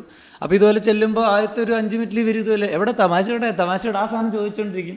അപ്പോൾ അവരായിട്ട് ഇൻട്രാക്ട് ചെയ്ത് അതിൽ നിന്ന് സ്പോട്ടിൽ കുറേ തമാശയൊക്കെ അടിച്ച് വൈബാക്കി വന്ന് പിന്നെ ഷോ ഒരു കയറ്റം കയറിയിട്ട് ഭയങ്കര വൈബ്. ഭയങ്കര രസം എന്ന് വെച്ച് കഴിഞ്ഞാൽ നമുക്കറിയാം ജോൺ ജോ പെർഫോം ചെയ്യുമ്പോൾ തന്നെ നമുക്കറിയാം മറ്റേ ഓണായിട്ടിരിക്കുക, വല്ലാണ്ട് അങ്ങ് ഭയങ്കര എനർജിയിൽ. അപ്പോൾ കുറേ ചെയ്ത് കഴിഞ്ഞിട്ട് എനിക്ക് തോന്നി ഏഷ്യാനെറ്റിൽ സീരിയലിന്റെ ലോഞ്ചിന് വേണ്ടിയിട്ടൊരു സെറ്റ് ഉണ്ടാക്കിയിട്ടുണ്ടായിരുന്നു. ഇതിന്റെ ഷൂട്ടിന്റെ പിറ്റേ ദിവസം, ഈ പരിപാടിയുടെ പിറ്റേ ദിവസം അതിന്റെ ഷൂട്ടാണ്. അപ്പോൾ ഞാൻ ഈ സാധനം എവിടെയും ട്രൈ ചെയ്തിട്ടില്ല. ഞാൻ വിചാരിച്ചു ഇതും കൂടി ഒന്ന് അടിച്ചു നോക്കിയാലോ, എനിക്ക് സ്റ്റേജിൽ നിന്ന് ഇറങ്ങണം എന്ന് അങ്ങനെ തോന്നണമെന്നില്ല. പിന്നെ എനിക്ക് ഇപ്പൊ കിട്ടി നന്നായിട്ട്. മറ്റേത് ട്രയൽ സാധന വർക്കാവോ ഇല്ലെന്ന് നമുക്ക് അറിയില്ല.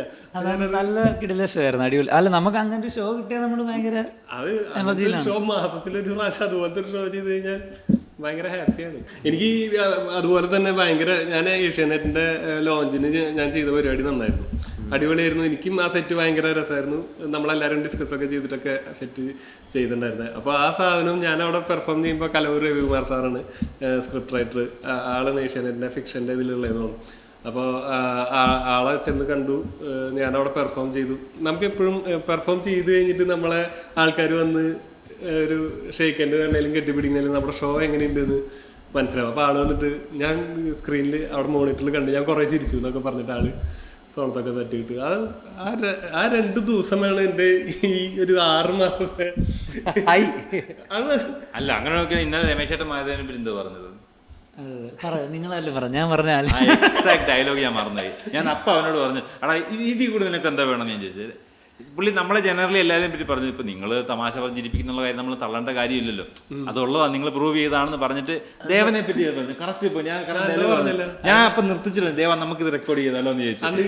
അതായത് മലയാളികളെ ചിരിപ്പിക്കണ, മലയാളികളെ കുടുകൂടെ ചിരിപ്പിക്കുന്ന എന്തോന്ന് എങ്ങനെ എന്തൊരു സാധനം പറഞ്ഞിട്ട് അത് പറഞ്ഞാൽ ജെനുവിനായിട്ട് അത് ചെയ്യണമാണല്ലോ. പുള്ളി അത് ജെന്യൂനായിട്ട് പറഞ്ഞു. അതായത് നമുക്ക് കോംപ്ലിമെന്റ് പുള്ളിയുടെ ഭാഗത്ത് നിന്ന് കിട്ടി. പുള്ളി ഒരു തരത്തിൽ നമ്മളെ ഓക്കെ നിങ്ങളിത് കറക്റ്റായിട്ട് ചെയ്യുന്നുണ്ടല്ലോ എന്നുള്ളത് വിശ്വാസം കൊണ്ടാണല്ലോ നമ്മളോട് ചെയ്യാന്ന് പറഞ്ഞാൽ പുള്ളി സമ്മതിച്ചത്. ഈ പ്രപ്പോസൽ അല്ല, ഈ രമേശ് പിഷാരടി ഷോ പ്രപ്പോസൽ നമ്മുടെ വണ്ടർവോൾ ടീമിന്റെ ഭാഗത്തുനിന്ന് ഉണ്ടായത്. ഇത് അതായത് പുള്ളി നമ്മളെ വിളിച്ചൊന്നുമല്ല, നമ്മൾ പോയി പ്രപ്പോസ് ചെയ്ത. പക്ഷെ ആ പ്രപ്പോസൽ റിജക്ട് ചെയ്യാനുള്ള ഓപ്ഷൻ പുള്ളിക്കുണ്ടല്ലോ. അതായത് ആ പിള്ളേരുടെ സ്റ്റാൻഡപ്പ് കോമഡി ഓക്കെ അവന്മാരോട് ചെയ്ത് എനിക്ക് ദോഷമാണ് അല്ലെ ക്ഷീണമാണെന്ന് പുള്ളി ചിന്തിച്ചില്ലല്ലോ. ഓക്കെ അവരുടെ കൂടെ ചെയ്ത് നമുക്ക് 2 കൂട്ടർക്കും വളരാം, അല്ലെങ്കിൽ പുള്ളി ബാക്ക് ടു സ്റ്റേജ് ഷോയിലേക്ക് ശക്തമായിട്ട് തിരിച്ചു വരാമെന്ന് പുള്ളി ആഗ്രഹിച്ചത് നമ്മുടെ കൂടെ ചെയ്യാമെന്ന് താല്പര്യപ്പെട്ടതാണല്ലോ. So it's good. അല്ല, നമ്മൾ ഓസ്ട്രേലിയൻ ഷോ എന്തായാലും പൊളിക്കണം.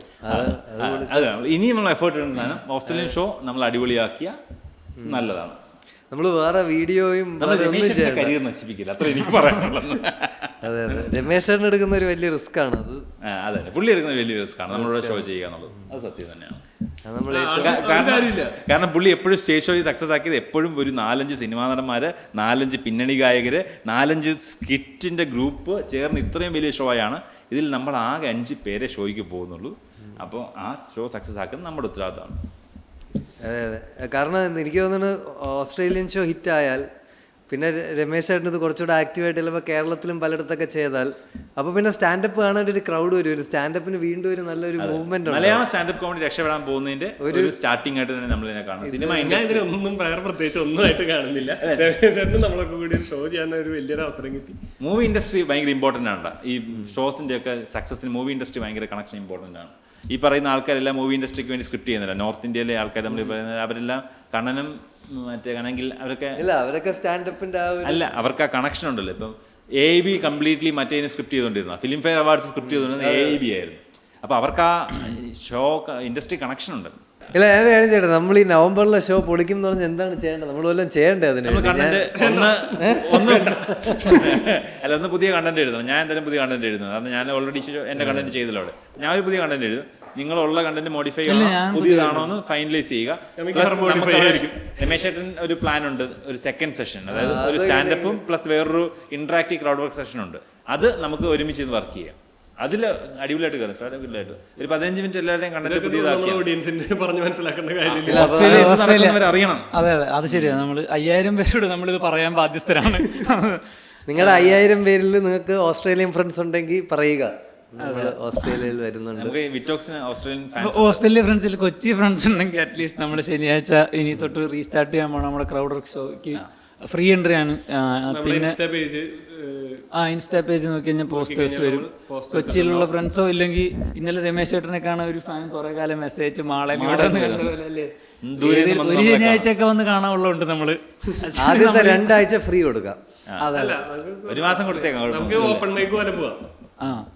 എല്ലാ ശനിയാഴ്ച എന്തായാലും ഷോ ചെയ്യും. അതിനകത്തൊരു മാറ്റമില്ല. നമ്മളെ കാണാൻ ആൾ ദൂരെ വന്നിട്ടുണ്ട്. അഞ്ചലിൽ നിന്നൊക്കെ കാർ ഓടിച്ച് നമ്മളെ കാണാൻ ആൾക്കാർ വന്നിട്ടുണ്ട്. അതെ, അഞ്ചൽ കൊല്ലം. അല്ല, അതാണ് നമ്മൾ പറഞ്ഞത്. നമ്മൾ ഈ പറഞ്ഞ പോഡ്കാസ്റ്റ് നമ്മൾ സ്റ്റാൻഡപ്പ് ഷോ ഇതുപോലെ നമ്മൾ നേരിട്ട് കണ്ടിട്ടില്ലാത്തവരാണ് ആക്ച്വലി അത് എക്സ്പീരിയൻസ് ചെയ്യേണ്ട ഒരു സാധനം തന്നെയാണല്ലോ അല്ലേ? സ്റ്റാൻഡപ്പ് ഷോസ് അനൗൺസ് ചെയ്യാൻ സമയമായി. കൊച്ചിയിലാണ് ഓഗസ്റ്റിൽ നമുക്ക് സ്റ്റാൻഡപ്പ് ഷോസ് അനൗൺസ് ചെയ്യാം. ക്രൗഡ് വർക്ക് മാത്രമല്ല സ്റ്റാൻഡപ്പ് ഷോസ് അനൗൺസ് ചെയ്ത ഒരു വീക്കെൻഡ്. ഓക്കെ, മലയാള സ്റ്റാൻഡപ്പ് കോമഡി ഉയരങ്ങളിലേക്ക് എത്തും. എത്തട്ടെ. ഓൺ ദാറ്റ് നോട്ട് ആൾക്കാർ പനമ്പള്ളി നഗറിലെത്തട്ടെ, ഷോ കാണട്ടെ. നമ്മൾ നവംബർ ഓസ്ട്രേലിയൻ ഷോയ്ക്ക് ഓസ്ട്രേലിയക്കാരെ കാണാം. അതെ, അത് പൊളിക്കണം. ഷോയ്ക്ക് കൊച്ചിക്കാരെ കാണാം. നിങ്ങൾ നവംബറിലുള്ള ഓസ്ട്രേലിയക്കാർ വന്ന് നമ്മുടെ ഷോ ഒരു വൻ വിജയമാക്കിയാൽ നമുക്ക് അടുത്ത വേറെ പല രാജ്യങ്ങളിൽ പോവാം. ഇതിന്റെ തമ്മിൽ ഞാൻ രമേശ് ചേട്ടൻ്റെ ഫോട്ടോ, രമേശ് ചേട്ടൻ പിണങ്ങരുത്, രമേശ് ചേട്ടൻ ഇല്ലെന്ന് വിചാരിച്ച് രമേശ് ചേട്ടൻ പിണങ്ങരുത്. ഇതിന്റെ തമ്മിൽ രമേശ് ചേട്ടൻ കാണുന്നു. അനീസൊക്കെ സ്ട്രിപ്പ് ചെയ്ത് ഇതുവരെ ഇന്ത്യയുടെ ജേഴ്സി എടുത്ത് ഇത് അതിന്റെ പിണ പറ്റുന്ന അങ്ങനെ താല്പര്യമുള്ളവർക്ക് വേണ്ടി അങ്ങനെ ഒരു താല്പര്യം ഞാനിങ്ങനെ പൊക്കുമ്പോൾ നമുക്ക് കട്ട് ചെയ്യാണ്. ഓക്കെ.